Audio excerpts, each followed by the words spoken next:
Hello students, मैं कुलदीप आपका बहुत बहुत स्वागत करता हूं आपके अपने स्टडी चैनल यूपी एग्ज़ाम में। और हम कंटिन्यू कर रहे हैं अपने क्वेश्चन आंसर की सीरीज़ को। अगर आपने पुराने वीडियोस को नहीं देखा है तो आप लोग ऊपर आई बटन में और नीचे डिस्क्रिप्शन लिंक में भी जाके वीडियोस को देख सकते हैं।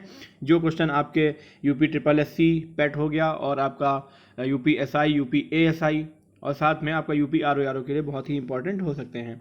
तो चलते हैं अपने अगले क्वेश्चन पे कि तेल का एक बैरल निम्न में से लगभग कितना होता है।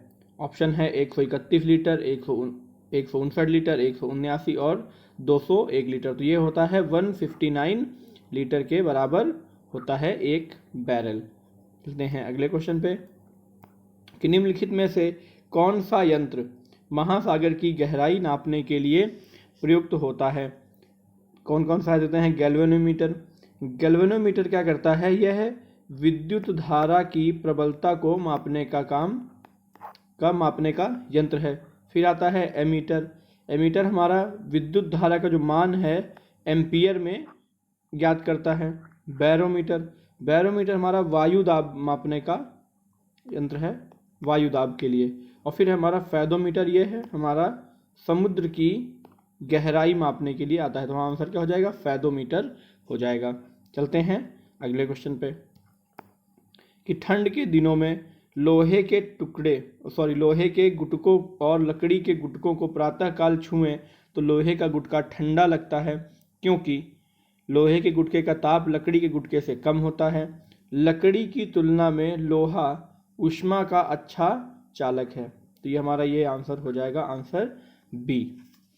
चलते हैं अगले क्वेश्चन पे कि निम्नलिखित में कौन सी इलेक्ट्रॉनिक संरूपण यानी इलेक्ट्रॉनिक कॉन्फ़िगरेशन धातु तत्वों के लिए होती है। तो ये सभी आपको पता ही होगा। ये क्या होता है, 2 8 8 2, सबने पढ़ा होगा केमिस्ट्री में। ठीक है, चलते हैं अगले क्वेश्चन पे कि यूरिया है एक नाइट्रोजन युक्त कार्बनिक यौगिक, एक नाइट्रोजन युक्त अकार्बनिक यौगिक, एक पादप हार्मोन, एक ऊर्जा शोषी पदार्थ। तो ये हमारा है एक नाइट्रोजन युक्त कार्बनिक यौगिक। इसका जो रासायनिक सूत्र क्या होता है, इसका होता है NH2CO। ठीक है, चलते हैं अगले क्वेश्चन पे। शुष्क जलवायु के लिए भली भांति अनुकूलित पेड़ पौधों को कहते हैं अधिपादप, मरुद्भिद, जलोद्भिद या मध्यपादप। तो ये हमारा होता है मरुद्भिद। शुष्क जलवायु से जो अनुकूलित पौधे होते हैं इन्हें मरुद्भिद कहते हैं, जबकि जो जल में रहने वाले पौधे होते हैं उन्हें क्या कहते हैं, जलोद्भिद कहते हैं। चलते हैं अगले क्वेश्चन पे। निम्नलिखित में से कौन मछली नहीं है। स्टारफिश, और ये सफिश यहाँ पे कुछ होना चाहिए था, देखते हैं क्या है। फिर है पाइप फिश, गिटार फिश। तो ये हमारा है स्टारफिश। स्टारफिश जो है यह मछली नहीं है, यह इसका नाम मछलियों की तरह है, बाकी यह एक समुद्री जीव होते हैं। ठीक है, चलते हैं अगले क्वेश्चन पे कि स्तनधारियों का उद्भव किस काल में हुआ। ट्रायसिक, जुरासिक, क्रिटेशियस और पर्मियन। तो स्तनधारियों का जो उद्भव है वह हुआ पर्मियन युग में हुआ। और जो ट्रायसिक है इसमें हुआ मेनली जो रेंगने वाले जीव थे, रेंगने वाले जीवों का इसमें उत्पत्ति हुई। फिर जुरासिक काल में आप जानते हैं जो सरीसृप, आप सबने मूवी देखी होगी, डायनासोर वगैरह का इसमें हुआ। ठीक है, फिर हमारा आता है क्रिटेशियस। तो क्रिटेशियस में कुछ स्तनधारी थे और कुछ पक्षी थे, और जो फूल वाले पौधे होते हैं इनका जो उद्भव हुआ वो क्रिटेशियस युग में हुआ। तो हमारा आंसर क्या हो जाएगा, पर्मियन। चलते हैं अगले क्वेश्चन पे कि प्रोटीन संश्लेषण में निम्न कोशिकाओं में से किसकी भूमिका सबसे अधिक महत्वपूर्ण होती है। लाइसोसोम और सेंट्रोसोम, अंतःप्रद्रव्य जालिका और राइबोसोम, गोल्जी उपकरण और माइटोकांड्रिया। लाइसोसोम और माइटोकांड्रिया। तो हमारा होता है अंतःप्रद्रव्य जालिका और राइबोसोम।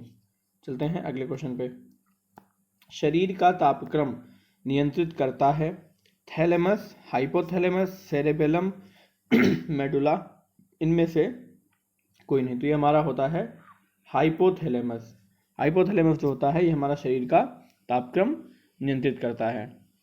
चलते हैं अगले क्वेश्चन पे कि अगर अग्न्याशय में खराबी हो तो क्या होगा? पाचन क्रिया ठीक नहीं होगी, इंसुलिन और ग्लूकागॉन नहीं बनेंगे, रक्त निर्माण बंद हो जाएगा, रक्तचाप बढ़ जाएगा। तो ये हमारा क्या होगा? इंसुलिन और ग्लूकागॉन नहीं बनेंगे। चलते हैं अगले क्वेश्चन पे कि पेस मेकर निम्न में से किस नाम से भी जाना जाता है? एसे नोड्स, एवी नोड्स, हिस की पोटली, कॉर्डे टेंडाइल। तो इसे एसे नोड्स भी कहते हैं, साइनोएट्रियल नोड जिसे कहा जाता है। और ये क्या करता है? हृदय की जो गति होती है उसे नॉर्मल बना के रखता है। चलते हैं अगले क्वेश्चन पे।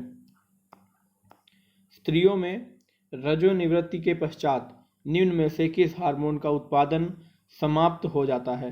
प्रोजेस्टेरोन, टेस्टोस्टेरोन, एस्ट्रोजन या इनमें से कोई नहीं। तो ये हमारा हो जाएगा एस्ट्रोजन।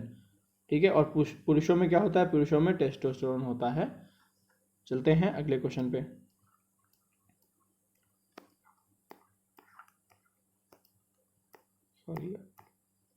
कि तारे अपनी ऊर्जा प्राप्त करते हैं नाभिकीय संलयन से, गुरुत्वीय संकुचन से, रासायनिक अभिक्रिया से, नाभिकीय विखंडन से। तो ये हमारा हो जाएगा नाभिकीय संलयन और गुरुत्वीय संकुचन। तो ऑप्शन हमारा 1 एवं 2 ऑप्शन ए हो जाएगा। चलते हैं अगले क्वेश्चन पे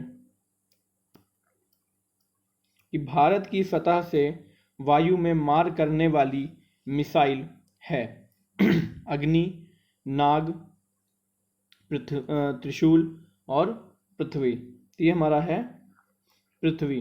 पृथ्वी जमीन से सॉरी त्रिशूल होगा। त्रिशूल जो है ये है सतह से वायु में मार करने वाली मिसाइल है।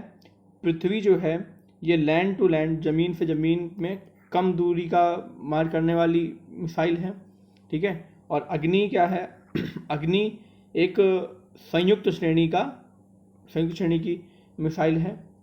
और नाग क्या है? नाग एक टैंक रोधी प्रक्षेपास्त्र है। ठीक है। चलते हैं। तो आंसर क्या हो जाएगा हमारा? त्रिशूल।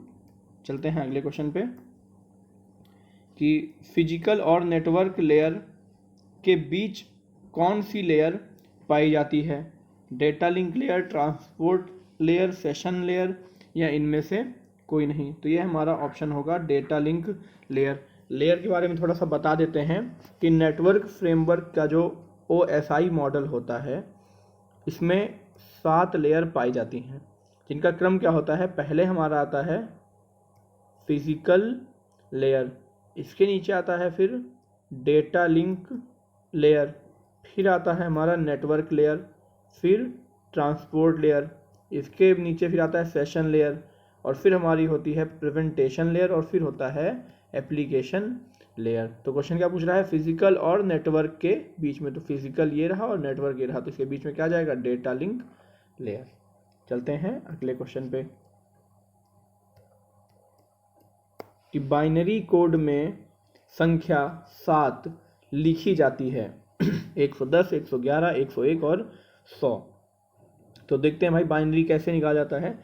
बाइनरी संख्या निकालने के लिए क्या करते हैं कि हम 2 से भाग देते रहते हैं कि जब तक की जो संख्या है भागफल से खत्म ना हो जाए। तो जैसे कि ये 7 है तो इसको हम भाग देंगे कितने से? 2 से। ठीक है। कितना बचा? 1। कितना आएगा? 3। फिर 2 से दिया, फिर कितना आएगा? 1। फिर कितना आएगा? यहाँ पे 1 आता रहेगा शेष। फिर 2 से करेंगे तो हमारा कितना हो जाएगा? 111। आंसर क्या हो जाएगा हमारा? 111 ऑप्शन बी। चलते हैं अगले क्वेश्चन पे कि निम्नलिखित में से कौन सही सुमेलित नहीं है? Harappa Dayaram Sahni, Lothal SR Rao, Surkotada JP Joshi, Dholavira BK थापड़। तो देखते हैं कौन सा सुमेलित नहीं है। हड़प्पा दयाराम साहनी सही है, लोथल SR राव सही है, सुरकोटदा JP जोशी सही है, धौलावीरा बी के थापड़। तो धौलावीरा स्थल जो है ये कहाँ है, ये हमारा है गुजरात में, ठीक है। और यहाँ की जो टीलों की खोज की थी वो किसने की थी, वो की थी जेपी जोशी ने, जेपी जोशी ने की थी।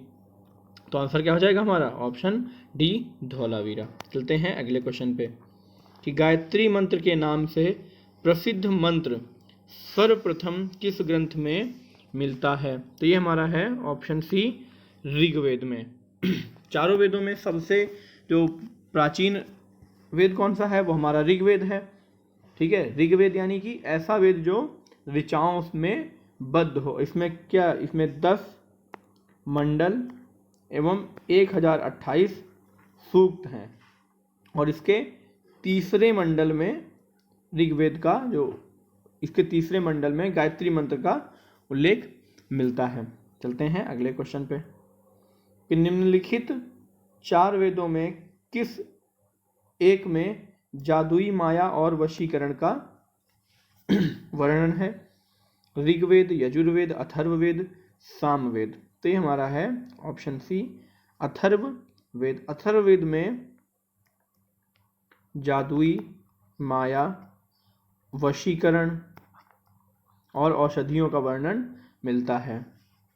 चलते हैं अगले क्वेश्चन पे कि उत्तर वैदिक युग में उत्तरी बिहार के आर्यीकरण का श्रेय किसे जाता है।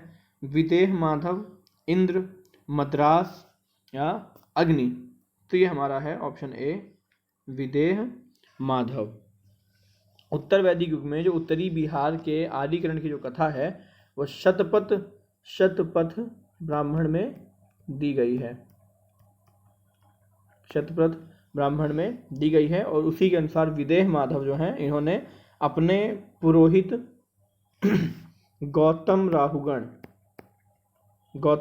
के साथ सदानीरा के तट पर, यानी जिसे आधुनिक गंडक नदी कहते हैं, इसके तट पर आर्यीकरण किया था। चलते हैं अगले क्वेश्चन पे कि आजीवक संप्रदाय के संस्थापक कौन थे। आनंद, राहुलोभद्र, उपाली, मक्खली घोषाल। तो ये हैं हमारे मक्खली घोषाल। मक्खली घोषाल जो हैं ये महावीर के पहले शिष्य थे, किंतु फिर ये महावीर से अलग हो गए थे मतभेद होने के कारण, और इन्होंने फिर आजीवक संप्रदाय की जो है स्थापना की थी। और ये आजीवक संप्रदाय की स्थापना लगभग हुई, फिर ये लगभग 1002 ईस्वी तक ये बना रहा। चलते हैं अगले क्वेश्चन पे कि भारतीय कला में बुद्ध के जीवन की किस घटना का चित्रण मृग सहित चक्र द्वारा हुआ है। ऑप्शन ए महाभिनिष्क्रमण, संबोधि, प्रथम उपदेश, निर्वाण। तो देखिए महाभिनिष्क्रमण क्या होता है, जब जो गृह त्याग है बुद्ध का, जो गृह त्याग है उसे हम कहते हैं महाभिनिष्क्रमण, ठीक है। और महाभिनिष्क्रमण के बाद में, यानी गृह त्याग के बाद में 35 वर्ष की अवस्था में जब वैशाख पूर्णिमा की रात को पीपल के वृक्ष के नीचे सिद्धार्थ को ज्ञान प्राप्ति हुई, तो जो ज्ञान प्राप्ति हुई उसको कहा गया संबोधि, यानी ज्ञान प्राप्ति को कहा गया संबोधि, ठीक है। और उसके बाद जब सारनाथ के ऋषिपत्तन, या जिसे मृगदाव में कहते हैं, उसमें 5 ब्राह्मण सन्यासियों को जो अपना पहला उपदेश दिया था उसे कहा गया, ये था प्रथम उपदेश, जिसे मृग सहित चक्र भी कहा गया। यानी जो 5 ब्राह्मणों को दिया था उन्होंने क्या, पहला उपदेश, ठीक है। उसके बाद में फिर 483 ईसा पूर्व में 80 वर्ष की अवस्था में उनकी हो गई मृत्यु। कहाँ, कुशीनगर या कुशीनारा में। इससे ही कहा जाता है निर्वाण या महापरिनिर्वाण। तो मृग सहित चक्र का किसका हो जाएगा, प्रथम उपदेश से संबंधित। चलते हैं अगले क्वेश्चन पे कि अशोक के अभिलेखों की रचना कितनी लिपियों का प्रयोग किया गया। 1, 2, 3, 4। ऑप्शन हो जाएगा हमारा 4। कौन कौन सी हैं लिपियां, ब्राह्मी, खरोष्टी, यूनानी और अरमाइक। ये 4 लिपियां मिलती हैं। चलते हैं अगले क्वेश्चन पे कि अजंता की कला को इनमें से किसके प्रश्रय या सहायता दिया? चालुक्य, पल्लव, वाकाटक और गंगा। तो ये हो जाएगा हमारा वाकाटक। ये अजंता की कला को वाकाटकों ने सहायता दी थी क्योंकि वे तत्कालीन शक्तिशाली जो कौन था, गुप्त वंश था, गुप्त वंश के समकालीन थे। ठीक है, वाकाटक के राजा कौन थे? प्रवरसेन प्रथम ने 4 अश्वमेध यज्ञ भी करवाए थे। ठीक है, चलते हैं अगले क्वेश्चन पे कि निम्न में से किसको 1000 दिनारी की पदवी दी गई? कौन है? अल्प खां, मलिक काफूर, नुसरत खां और जफर खां। सबको मालूम होगा, यह है मलिक काफूर। मलिक काफूर कौन था? यह था अलाउद्दीन खिलजी का एक बहुत ही योग्य सेना नायक था और वह नपुंसक था। आप सबने मूवी देखी होगी खिलजी की, तो उसमें रहता है मलिक काफूर। ठीक है, और उसे अलाउद्दीन ने गुजरात का जो आक्रमण हुआ था उसके दौरान 1000 दिनार में खरीदा था, इसलिए उसका नाम 1000 दिनारी भी पड़ गया। चलते हैं अगले क्वेश्चन में कि निम्नलिखित में से किसने पंजाब के लिए कुतुबुद्दीन ऐबक से संघर्ष किया? इख्तियारुद्दीन, ताजुद्दीन यालदौज, नासरुद्दीन कुवाचा या इनमें से कोई नहीं। तो ये है हमारा ऑप्शन बी, ताजुद्दीन यालदौज। पंजाब के लिए कुतुबुद्दीन ऐबक से संघर्ष किया था या ताजुद्दीन यालदौज ने। चलते हैं अगले क्वेश्चन पे कि भक्त तुकाराम कौन से मुगल सम्राट के समकालीन थे? बाबर, अकबर, जहांगीर और औरंगजेब। तो ये है ऑप्शन है हमारा औरंगजेब। भक्त तुकाराम जो है वो शिवाजी और मुगल बादशाह औरंगजेब के समकालीन थे। तुकाराम का जन्म जो है एक नॉर्मल से किसान परिवार में हुआ था। ठीक है, चलते हैं अगले क्वेश्चन पे और अपने आखिरी क्वेश्चन पे कि जिसके शासन में गुरु नानक देव ने सिख धर्म की स्थापना की वह कौन था? फिरोज शाह तुगलक, सिकंदर लोदी, हुमायूं और अकबर। तो ये है हमारा ऑप्शन बी, सिकंदर लोदी। गुरु नानक ने जो भक्ति आंदोलन का हुआ 1469 से 1538 तक, ठीक है, गुरु नानक भक्ति आंदोलन के एक श्रेष्ठ संत थे और उनका जन्म कब हुआ था? 15 अप्रैल 1469 को पंजाब के गुजरावाला जिले के तलवंडी नामक ग्राम में हुआ था और 18 वर्ष की आयु में इनकी शादी हुई। उसके बाद इनके 2 पुत्र भी हुए।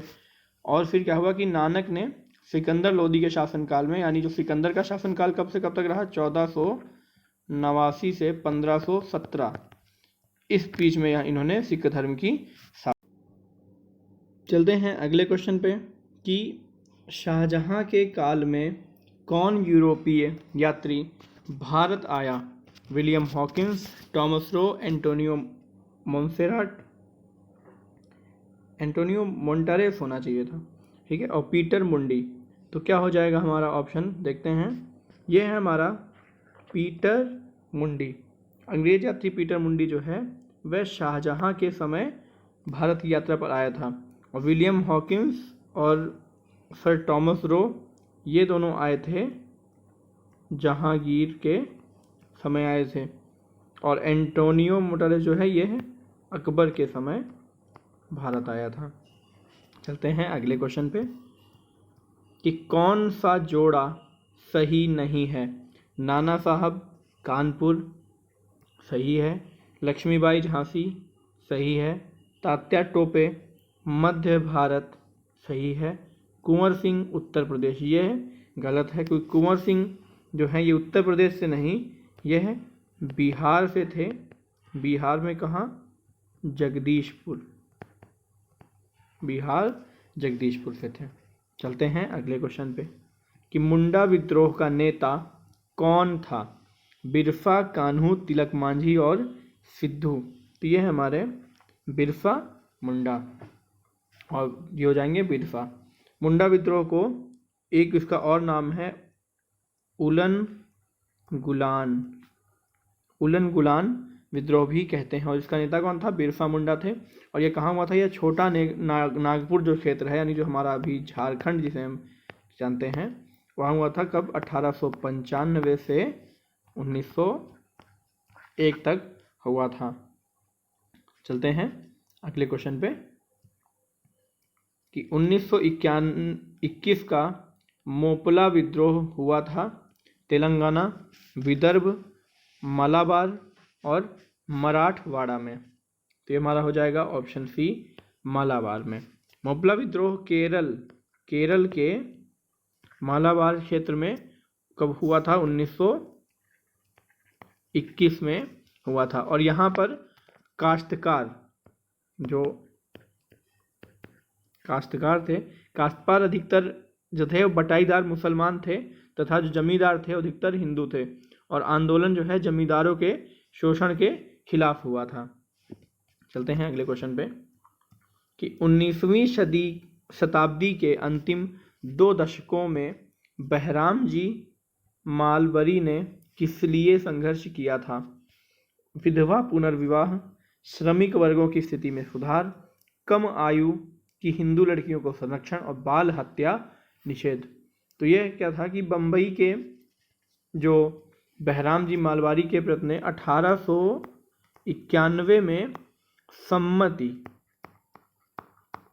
सम्मति आयु अधिनियम पारित किया था। और जिसका उद्देश्य क्या था? इसका उद्देश्य था कि लड़कियों की विवाह की जो न्यूनतम आयु को निर्धारित करना था। इसलिए अधिनियम द्वारा फिर लड़कियों की जो आयु थी वो मिनिमम आयु 12 वर्ष कर दी गई थी। ठीक है, तो ये था कि कम आयु की हिंदू लड़कियों को संरक्षण के लिए था ऑप्शन सी। और कितनी आयु? 12 वर्ष की आयु का रखा गया था। चलते हैं अगले क्वेश्चन पे कि HV डिरोजिया के समय कौन सा एंग्लो इंडियन आंदोलन बंगाल में शुरू हुआ? यंग बंग आंदोलन, थियोसोफिकल सोसाइटी, यंग इंडिया या होम रूल लीग। तो ये है हमारा यंग बंग आंदोलन। इसका संस्थापक कौन था? एंग्लो इंडियन कौन था? हेनरी विवियन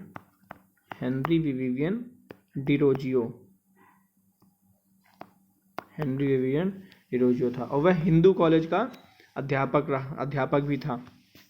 चलते हैं अगले क्वेश्चन पे कि इंडियन नेशनल कांग्रेस की प्रथम भारतीय महिला अध्यक्ष कौन थी? श्रीमती एनी बेसेंट, सुचेता कृपलानी, सरोजनी नायडू और इंदिरा गांधी। तो यह है हमारा ऑप्शन क्या हो जाएगा? सरोजनी नायडू। ठीक है, चलते हैं अगले क्वेश्चन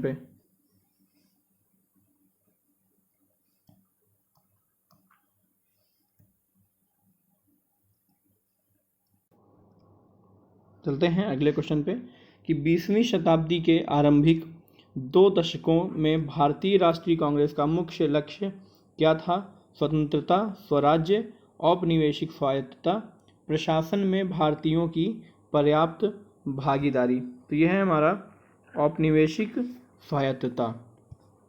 ठीक है, क्योंकि उनका मानना था क्या था कि अंग्रेज जो थे भारतीयों को शिक्षित करना चाहते थे, और वे मानते थे कि ब्रिटेन से भारत का जो संपर्क होगा वह भारतीयों के हित में होगा, इसलिए वे औपनिवेशिक स्वायत्तता के पक्षधर थे। चलते हैं अगले क्वेश्चन पे कि किस अधिवेशन में मुस्लिम लीग ने बांटो और छोड़ो का नारा दिया? किस अधिवेशन में मुस्लिम लीग ने बांटो और छोड़ो का नारा दिया? लखनऊ 1931, कराची 1933, लाहौर 1940 और कराची 1943। तो ये है हमारा ऑप्शन डी, कराची 1943 में बांटो और छोड़ो प्रस्ताव इन्होंने नारा दिया था। और अप्रैल क्या हुआ था? अप्रैल 1943 में लीग के जो अध्यक्षीय भाषण में जो जिन्ना ने खान अब्दुल गफ्फार खां के लिए कुछ कहा था कि जंगी पठानों को नामर्द बनाने तथा उनमें हिंदू प्रभाव फैलाने का इंचार्ज, ऐसे शब्दों का इस्तेमाल भी किया था। सिंध के एक मुस्लिम नेता M.H. गजनफर ने मार्च 1943 में कराची लीग सभा में कहा कि अगर हिंदू कायदे से पेश नहीं आए तो उन्हें उसी तरह से ख़त्म करना होगा जैसे जर्मनी में यहूदियों को किया। तो यहाँ से बांटो और छोड़ो का बहुत ही तेज़ी से हो गया। तो आज का वीडियो कैसा लगा? अगर आपको वीडियो पसंद आया है तो वीडियो को लाइक करें, शेयर करें और सब्सक्राइब करना ना भूलें। इसी के साथ चलते हैं, मिलते हैं अगले वीडियो में। तब तक के लिए टेक केयर, बाय बाय।